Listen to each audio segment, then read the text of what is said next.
Hi. I thought it would be a good, maybe productive, I'm not sure, thing to do sort of like a writing work retrospective. I don't fucking know. Um, this is a sort of like a semi-regular retrospective I plan to do for my work, my writing, what I have going on at the minute. It's kind of just a thing I'm trying on a whim. I might this is the first proper recording. I might ditch this and never touch it again. I don't fucking know. Um, Either way, I'm sat in a public park, so I'm kind of like on the swivel for some rando coming around a corner and looking at me like I'm insane. God, that sounds fucking mortifying. But this seems like a nice enough place to do it. The background noise shouldn't be too bad. There's like a road over there, but it's maybe just far enough away where it doesn't sound like complete shit. This is just my phone. I have like an okay setup at home audio wise, but even then, like, this seems nice. I come here a lot to think and sometimes to work, like a little bit of work. It's, I mean, just it's very nice. Only issue being it is, we're like 50 days or so into 2026. In my part of the country, it has rained on, I would say, about 40 of those days. So the ground it's pretty gross.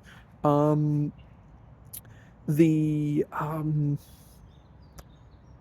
Over the last few weeks, I guess I've like picked up a lot of like little bits of work. I've been working on a lot of different things. I've tried a lot of new things.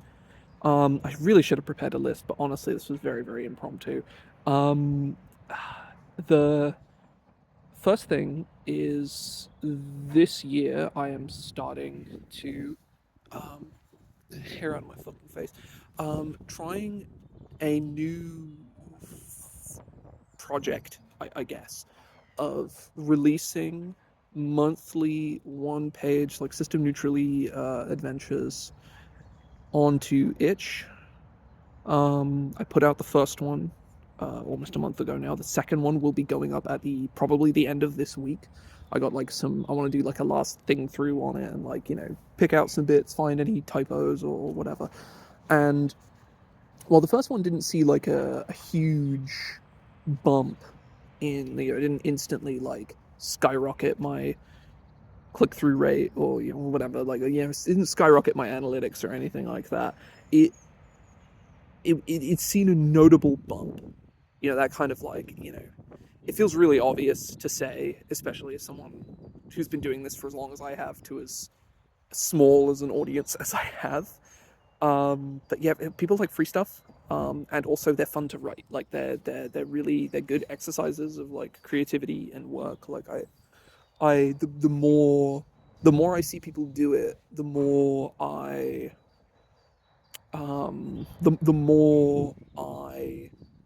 sort of respect the kind of discipline, I guess, that it takes. Like it's weird to fit like a whole adventure on basically a page. Like this is like my adventures, they fit on two sides of A5. Like the front has the adventure and the back has like the what's really going on and then like the monsters and the map. Um that's like the layout that I've chosen. I'm not gonna stick to it. I'm certainly going to be planning to experiment a lot with the layout with these because they're very low stakes. The one I have for March that is more or less just finished. I've done some things with the layout on that thing. I'm very, very happy with how it looks. It looks ridiculous. I think that wind isn't too bad on the mic. It's probably pretty bad. I don't know. Um, just I don't know. Maybe just don't. Just take your headphones off or some shit. I don't know. You'll maybe survive. I don't know. So that was very rewarding to do, and writing them has been really fun. I just started. I'm like starting the layout, like this to set like the visual identity of number 4 for April, and I was writing some notes on it before. Like it's very, very different. It's not like a dungeon. It's like a social thing. It's kind of like a heist, I guess. Kind of. Like a cool setting. Like I think it's kind of neat. It's about a chariot race. Um, Doing espionage at a chariot race, which I think is God, my fucking hair, man. This is what happens when you don't have a haircut in like 10 years. I say that it's been 9. It's been 9 years. 9 years. The, yeah, it's seems like a really fun like. What is that? Oh, it's a bird. Okay. It seems like a really fun idea to have like this big event that the players, where the event isn't the thing that the players are involved in, it's all the stuff that's happening kind of around it, and then interfering with it a little bit seems kind of cool. It's also way more system neutral than the stuff I normally run, where I like say my stuff is system neutral, and like realistically, like it definitely is, but they're more sort of BXy OSR ish, but like I'm not really interested in sticking like oh, this is for old school essentials. Like press the button and like that's what this is for. It's like I kind of don't really care. Like maybe it would be better on like an optics level if I for my adventures I was like yes this is for this, but like OSR people play so many different games and there's so many of varying size. None of them are really like the king of the crop or anything like it. King of the crop, king of the hill, cream of the crop. There we go. Cream of the crop, king of the hill. None of them are really that. They're all just kind of living in their own space, sort of aping on each other a little bit, and in like a like I don't know like I want to say monkeys jumping on the bed, but that feels really like rude. That's not what I mean at all. But like they're all just sort of I guess it's kind of like it's like a mosh pit, like a friendly violence with one another, but ultimately good spirited. I guess it's like yeah, hair in my mouth now. Fantastic. So yeah, that those have been really rewarding to do. I released my fourth full length adventure also. I think just over a week ago now, Rise of the Mole Men. It has seen as with most of the things that I've released, very minimal numbers, which I don't really care about. Like ultimately, like I don't really give a shit. It's the like I do these because I like doing them, and if people decide to pay for them or don't, then I don't really care. Um, I'm pretty happy with that adventure. It's in like a weird spot because it's actually the third adventure that I wrote and the fourth that I really actually yeah the third adventure that I wrote and the fourth I released. I wrote Rise of the Mole Man, God, going on 2 years ago now, and I like play tested it and rewrote some stuff for it before releasing it. I like started that process late last year, in like oh god maybe like October or something. And despite it being like third adventure I ever wrote, and things like that, and I've like written several more adventures since then, several of which have not been released. It's a very loud motorcycle. Like that's a long way away. Like that's a good like quarter mile that way. It's fucking loud, dude. Um, but yeah, I'm like pretty happy with how it turned out. I think it has like a cool um sort of progression as it goes. It's got like some really fun like set piece moments in it. And it keeps it's the kind of adventure that just kind of your players are going to go like wait there's more huh like that's it is kind of how the adventure is supposed to make players feel, and that was from playtesting, that was definitely the feeling that I was getting, which was good. um so yeah, that I would like to do like a proper retrospective on some of the adventures that I've written, but they're so kind of all over the place in terms of like when I wrote them and the headspace I was in when I did write them, and like I'm not necessarily in that headspace anymore. So I like I don't know. Like again, like Rise of the Moment, I wrote it 2 years ago and then shelved it for some kind of like budgetary reasons that I ended up like circumventing anyway. I would like I think it was I guess yeah I worked with Where Fire Lives has a number of maps inside them. They're by a cartographer called Scott Doherty. He was fantastic to work with. He was really great. Um, the issue not with him at all, to be clear. I'd go check out his stuff. It's very good.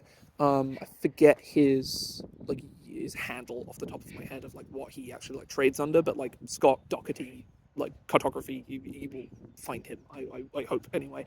If I'll before I post this, I'll put a link in the description. You can check his stuff out. He did a fantastic job on Where Fire Lives. It's zero like has nothing to do with him personally. I would love to work with him again, but the amount it cost me to work with him on Where Fire Lives was perfectly affordable, but I would have to pay notably quite a bit more than that for Rise of the Mole Man, which has like Where Fire Lives has a lot of maps, but they're all mostly the same. Like it's a big square keep, and there's just multiple floors. There's like one big outside area, and then slightly altered versions of different floors of the same building, which is not terribly complex.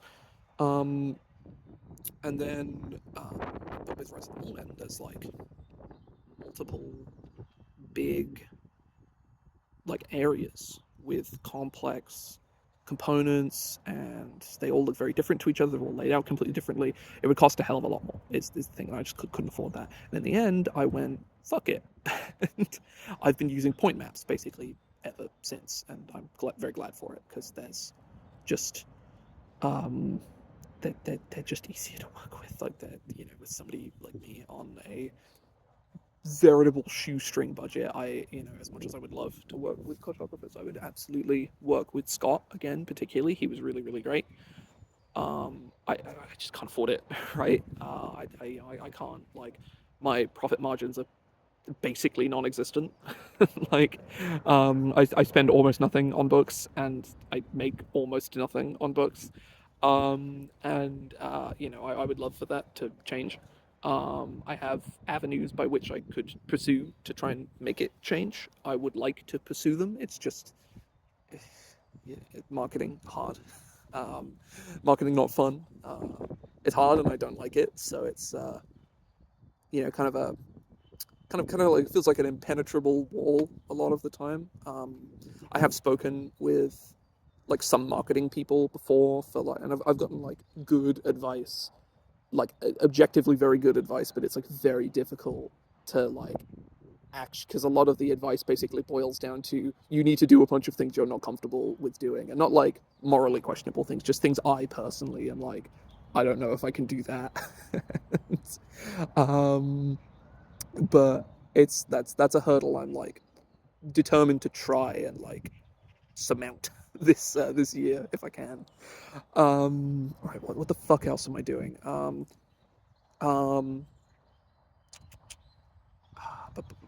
I've picked up some more, a number of little bits of work recently. I have some work with a like long time, I guess a business partner is not the right word for it, but somebody who I've worked with a lot, and we're like like good like we're like friends and have worked together on a number of different things. Lucas Anderson. Um, Working with a pretty big project with him that may be going places this year. There's like this is like stuff that like tariffs implicate, which is yeah, that's a whole thing. We're supposed to be doing things last year, and the Orange Man said no to all of that. I can't really talk anymore. I probably shouldn't talk anymore about that anyway. Um, I have picked up some. I'm currently editing somebody's novel. So like a family member of my partner's has written a novel. I have edited a novel before, um, and it was daunting and difficult and very taxing, um, and it did not end well for personal reasons. Realistically, this one, however, is like going fairly well. It's still daunting and difficult and very taxing, but like it's going fine.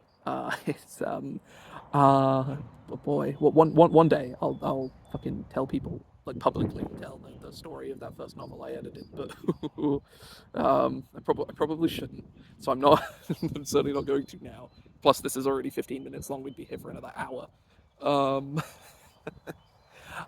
so I picked that up. That's very exciting because again, like as difficult as like novel editing is, it is rewarding. Like it's a cool thing to be doing. That's for sure. Um, and I'm making good headway on it. Like I basically like contractually I have like a year to do it. It's not going to take me a year. Like I'm not that slow, but but like this is the I am contractually obligated not to waste your fucking time, Miss Author Lady. Uh, but yeah, it's going pretty well so far. Um, I also picked up some work on Nimble. Um, with like the creator Evan Diaz. I can't really go into it all that much. I've done some work for him before. I'm like accredited for a couple of pieces of adventure content in the Nimble GM's guide, and one of the other standalone adventures that was I think was like gonna go in the GM's guide and it got moved out for like space reasons or whatever, and it got released standalone.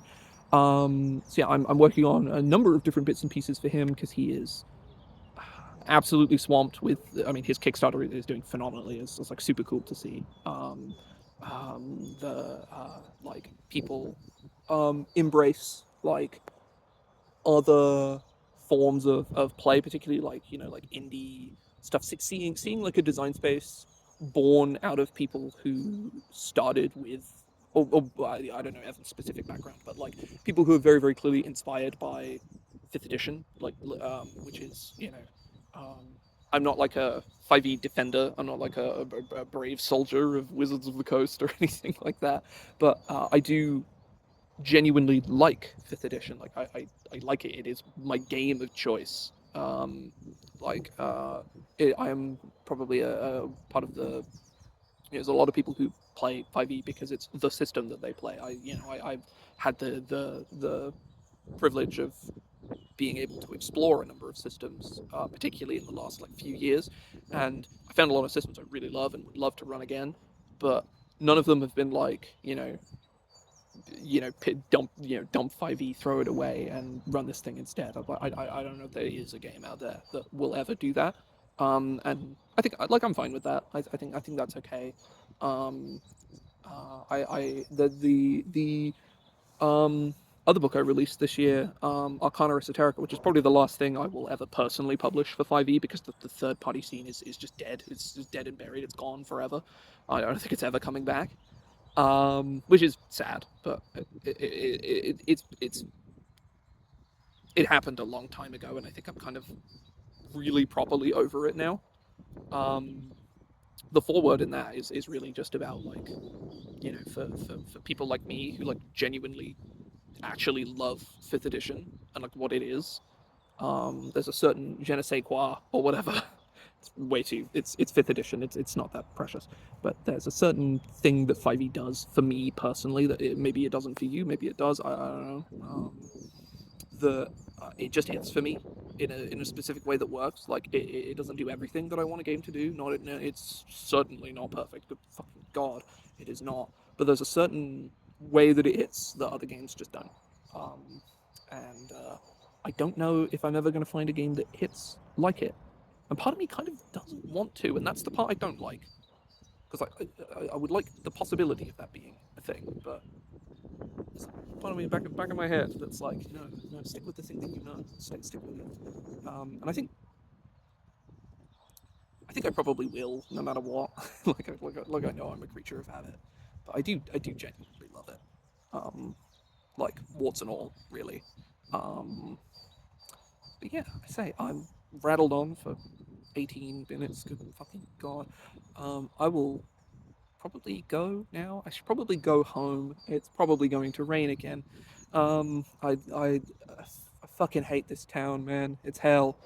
This this park is about the only pleasant place in my wretched cesspit of a hometown. I swear to God. So yeah, I'm gonna go home. I have some game prep. I got a new campaign starting on Wednesday. Pretty excited for that. I got some prep to do. I got to finish battle maps and stuff like that. So I'm gonna go home and do that. And I might do this again next week. I might do this again next month. Maybe I'll never do it again. Maybe I won't ever post this, and it's just gonna sit on my phone and forever. I don't know. Bye.